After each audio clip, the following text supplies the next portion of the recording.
with breaking news and the arrest of a strong person of interest in the Manhattan murder of UnitedHealthcare's CEO. He is identified by police as 26-year-old Luigi Nicholas Mangione and was arrested on firearms charges in Pennsylvania today. Mangione has ties right here to Hawaii. NYPD Chief of Detectives says Mangione's last known address was in Honolulu. H&N has confirmed he lived in Kaka'ako at a rental unit at 801 South Street.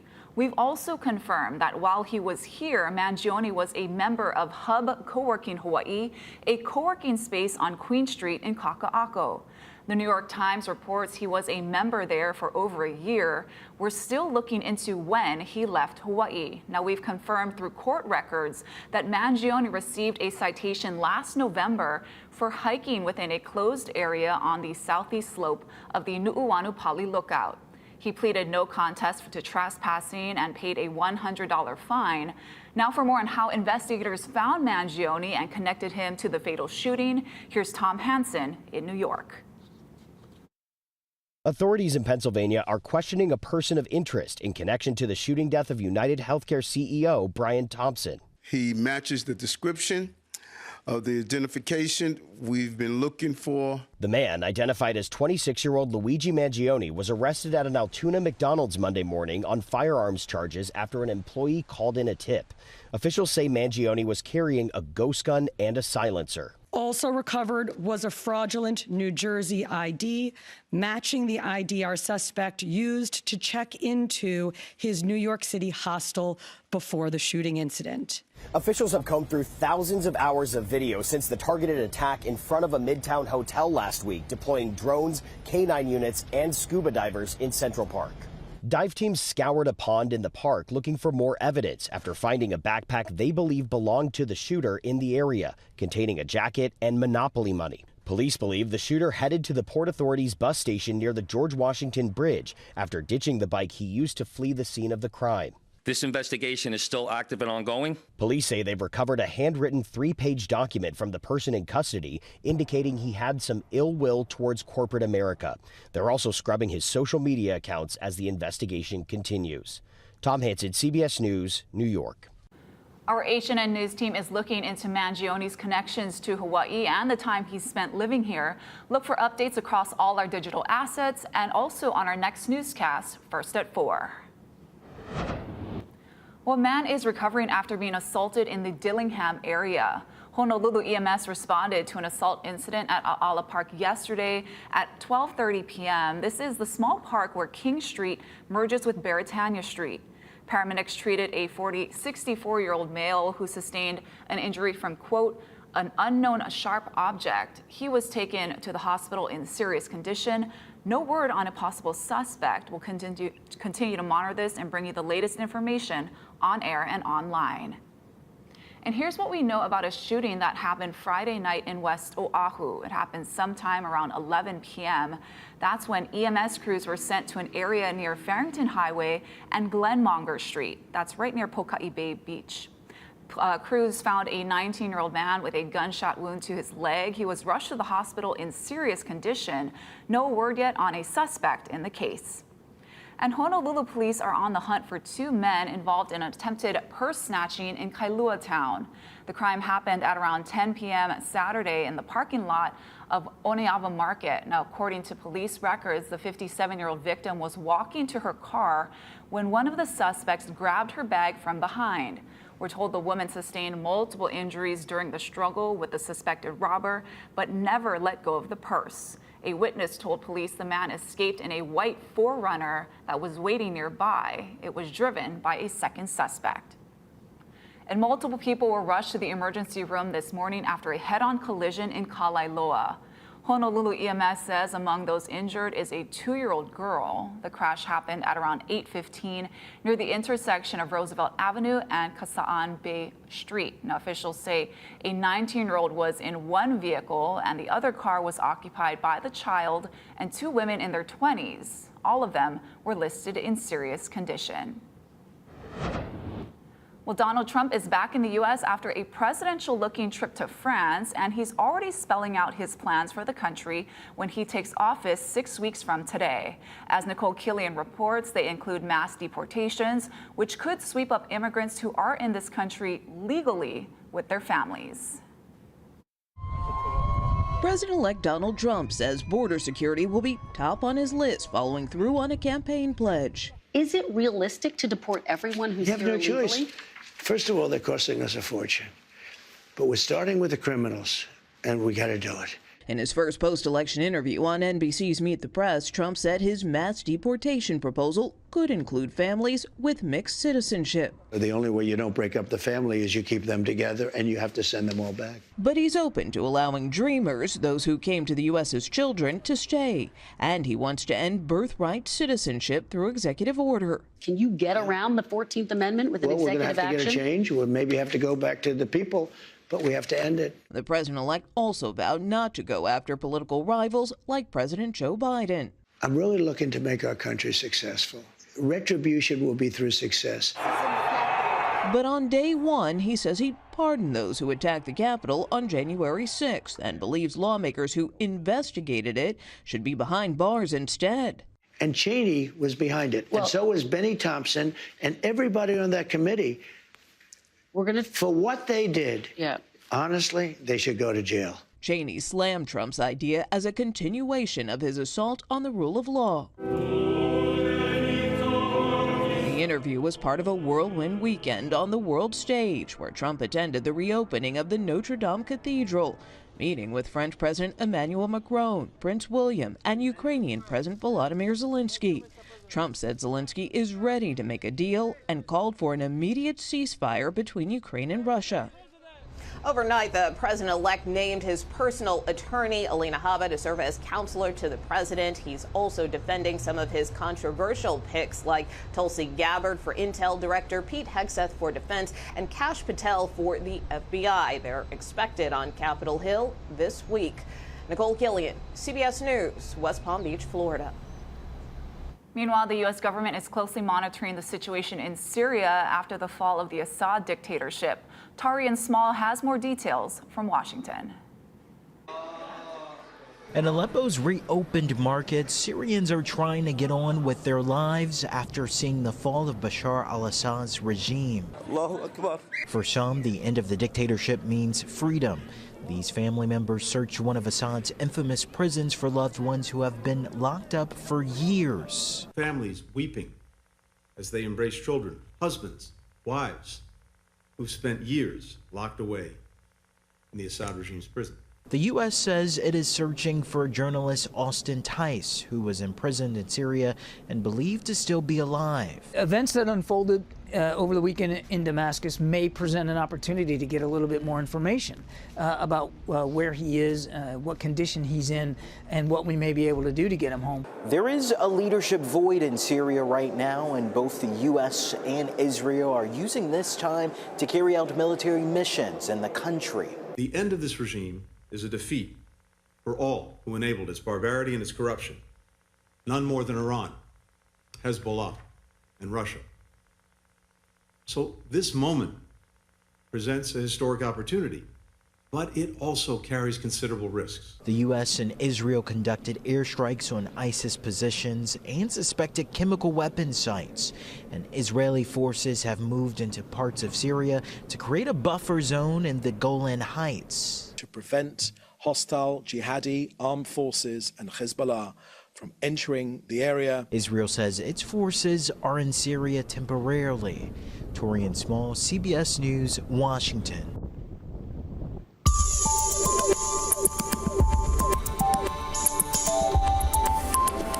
Well, happy Monday, everybody. I hope you enjoyed your weekend. Let's take a look outside at our winds across the entire island chain. Gusty trade winds are the story throughout the majority of this week. They'll get to be the strongest by the time we get to Wednesday and Thursday. Taking a look outside in town, around 13 miles per hour out of the northeast, a little bit breezier over parts of Maui County, 21 miles per hour out of the east-northeast in Lanai City, Kahului around 26 miles per hour. The reason I'm showing you this is because we're expecting gusty winds throughout the majority of this week. Again, again, the strongest on Wednesday and Thursday. Going into Tuesday afternoon, we'll continue to see strong east-northeasterly trades, and that's the case throughout Wednesday as well. It'll be dry as well, so we'll have strong winds and dry weather, so fire danger is a concern. I'll break that down further in my full forecast coming up. Thank you, Drew. Ahead on This Is Now, chaos in a New York courtroom after a jury acquits an ex-Marine who put a homeless man in a fatal chokehold on a subway train. Plus, the Mangione administration is expected to announce the site for Oahu's newest landfill this week. Details on the location and the challenges.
Who put a fatal chokehold on a New York City subway rider has been acquitted of criminally negligent homicide. Family and supporters of Jordan Neely were dismayed after a New York jury acquitted his killer. 26-year-old Daniel Penny gripped Neely around the neck on the floor of a subway car for about 6 minutes. Neely struggled with homelessness, drug addiction, and mental health issues, and subway passengers say he entered the train acting erratically and shouting threats. Now, prosecutors conceded some force was necessary, but argued Penny used excessive force. The decision on the 5th day of deliberations came after the jury deadlocked on Friday on the more serious charge of manslaughter, leading the judge to dismiss it. Well, here at home, after numerous delays, the Mangione administration is set to announce a new landfill site this week, replacing the aging Nanakuli location. Eddie Dowd breaks down the options. After a years-long search, the city is set to announce a new landfill site on Tuesday. The city's environmental services director says all of the potential locations come with their own challenges. After 35 years of operation, the city's current landfill on Oahu's west side has been ordered to close by 2028. Finding its replacement hasn't been easy. One reason is Act 73, a state law that heavily restricts where landfills can be located. For example, they can't be too close to schools, hospitals, or residential areas. 2 years ago, the mayor's landfill advisory committee ranked 6 potential sites that could comply with this law. They include areas in Wahiawa, Kapolei, and Haleiwa. But the Board of Water Supply is against those areas because they are in a large area called a no-pass zone. That's an area where new waste disposal facilities could contaminate groundwater sources used for drinking water. The city says there are also potential sites on federal land that comply with Act 73 and that the Board of Water Supply doesn't oppose. Those are in the Waipio Peninsula and Iroquois Point areas. But the Navy is not letting the city use that land, citing military readiness needs, and the city says it's now no longer in consideration. This is a setback for the city. Finally, there are 6 potential sites that could work if state lawmakers make changes to Act 73. Those include 5 locations in Windward, Oahu, and 1 near UH West Oahu. We're not saying yet which site we're going to select. The sites that have not been removed from consideration are all possible sites. The city's planned announcement is coming before a deadline from the State Land Use Commission, which is requiring a decision by the end of this month. Eddie Dowd, Hawaii News Now. Follow-up tests show no signs of E. coli in Oahu Board of Water Supply's Kaloa wells. Now, this comes after the bacteria was detected in one of its pumps on Friday. Officials say the water was always safe to drink and posed no harm to the public because it's disinfected before it reaches customers. The pump in question serves the area from Aiea to Kahala. What's been a relatively slow start to respiratory virus season, but U.S. health officials fear that trend is about to end. As vaccination rates remain low, children and some minority groups are at higher risk. Mandy Gaither has a look at where virus levels stand now and why experts say vaccination is a key to protection. Across the U.S., respiratory virus season is ramping up. Emergency department visits for diagnosed RSV are now moderate for the first time this season, with a main increase in the illness among young children. And preliminary CDC data estimates up to 1.5 million flu cases, up to 22,000 hospitalizations, and up to 2,100 flu deaths between October 1st and November 30th. These viruses, along with COVID-19, are expected to increase. The present vaccination rate is similar to previous years, but it's still running below what it did prior to COVID. The CDC says vaccination for flu, COVID-19, and RSV will be key to preventing severe illness. The agency recommends everyone 6 months and older get the flu and updated COVID-19 shots. The one-time RSV vaccine is recommended for adults 75 and older, and those between the ages of 60 and 74 at high risk of severe disease. Those pregnant can also protect against RSV with a shot between 27 and 36 weeks of pregnancy, and infants up to 8 months old born during this season can receive 1 dose of monoclonal antibodies. Right now, RSV is the leading cause of infant hospitalizations in the U.S. For Health Minute, I'm Mandy Gaither. And stick around. Coming up after the break, your First Alert 7-day forecast. I'll have the details on the breezy winds coming up.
First Alert Weather with Drew Davis. Well, happy Monday, everybody. Let's take a look at our First Alert weather headlines. We already took a look at those gusty trade winds we're expecting over the next several days. We also have high surf up on north and west facing shores. The National Weather Service has issued a high surf advisory that we'll take a look at here in a second. Alongside these gusty winds, we also have the risk for fire danger going forward. You can see in our First Alert windcast out there going into Tuesday afternoon, breezy east-northeasterly trades between 15 to 25 miles per hour, and pushing forward in time to Wednesday afternoon, still breezy out there. These winds are expected to peak in strength on Wednesday and Thursday, and of course it's still dry out there. We're seeing drought conditions over leeward areas, so we're still monitoring some fire danger out there. It's going to be in between moderate to high. We've got all the ingredients, high temperatures around 83 degrees, relative humidity. We also have those dry brush fuels and wind speeds between 15 to 25 miles per hour, sometimes gusting closer to 30 to 45 miles per hour. So we're watching this very closely. The National Weather Service may issue red flag warnings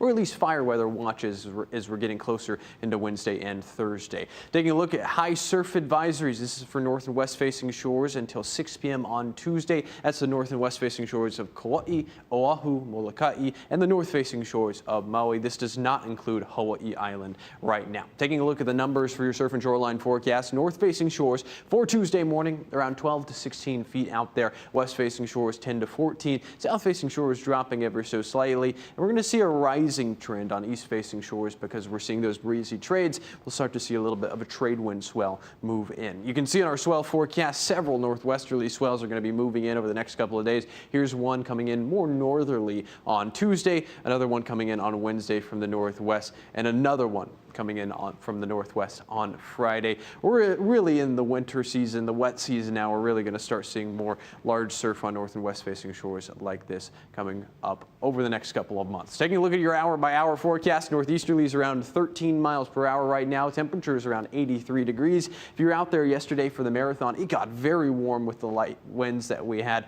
earlier in the day, but we're starting to see those trade winds build in. You can see that throughout the rest of today. East northeasterlies going to be breezy out of the east-northeast. Well, of course, east-northeasterlies out of the east-northeast. 81 degrees by 4 p.m. Here's a look at your First Alert 7-day forecast. Beautiful weather expected. We have Wednesday and Thursday lit up in red for the fire danger threat and those gusty conditions.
Nominations for the 82nd Golden Globes were announced this morning, and Wicked and Dune Part 2 are among the blockbusters nominated in the top categories. That's right, but it's an unconventional Netflix film that leads the pack. Danya Backus reports from Los Angeles.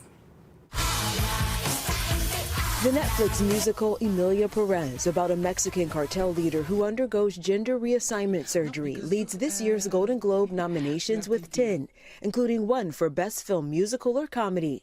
My whole life will change. It is going up against the blockbuster Wicked, as well as Anora, Challengers, A Real Pain, and The Substance. You're green. I am. It's a battle of the pop stars in the Best Supporting Actress category, with Wicked's Ariana Grande versus Selena Gomez and Emilia Perez. Also nominated in that category, Gomez's co-star Zoe Saldana. Oh, where have you been, my blue-eyed son? Timothée Chalamet stars in two of the nominees for Best Motion Picture Drama, Dune Part 2, and the Bob Dylan biopic, A Complete Unknown. Rounding out the category are The Brutalist, The Vatican Thriller, Conclave, Nickel Boys, and September 5. Chalamet, who received a Best Actor nod for A Complete Unknown, is just one major star to score a nomination. Others include Zendaya, Angelina Jolie, and Denzel Washington, who earned a nomination for his role in Gladiator 2. On the television side, in the Best Television Drama category, the nominees are The Day of the Jackal, The Diplomat, Mr. and Mrs. Smith, Shogun, Slow Horses, and Squid Game. And for Best Television Comedy or Musical, the nominees are Abbott Elementary, The Bear, The Gentleman, Hacks, Nobody Wants This, and Only Murders in the Building. Nikki Glazer will host the Golden Globes live Sunday, January 5th on CBS and streaming on Paramount+. Danya Backus, CBS News, Los Angeles. I love when nominations come out because then I know what to watch. Yeah. I recommend Dune. Have you seen Dune Part 2? I have. I've seen both. It was fantastic. It was really good. I love Dune. I'm very glad. I didn't see it in the theaters, though. I can't imagine what that was like. I know. We really did. All right. Well, we want to wish a very happy birthday to one of Honolulu's newest centenarians, Jane Chung. Jane turned 100 years old and celebrated with her family in Pearl City over the weekend. She has 3 children, 6 grandchildren, and 4 great-grandchildren. Jane and her youngest great-grandson, wait for the video, it's so cute. They're actually 100 years apart in age. So happy birthday, Jane. Happy birthday. Congratulations on such a great milestone. That's so cool about the age. I know, I love that. That's such a special moment. Thanks for watching This Is Now. More news first at 4 right here on KHNL.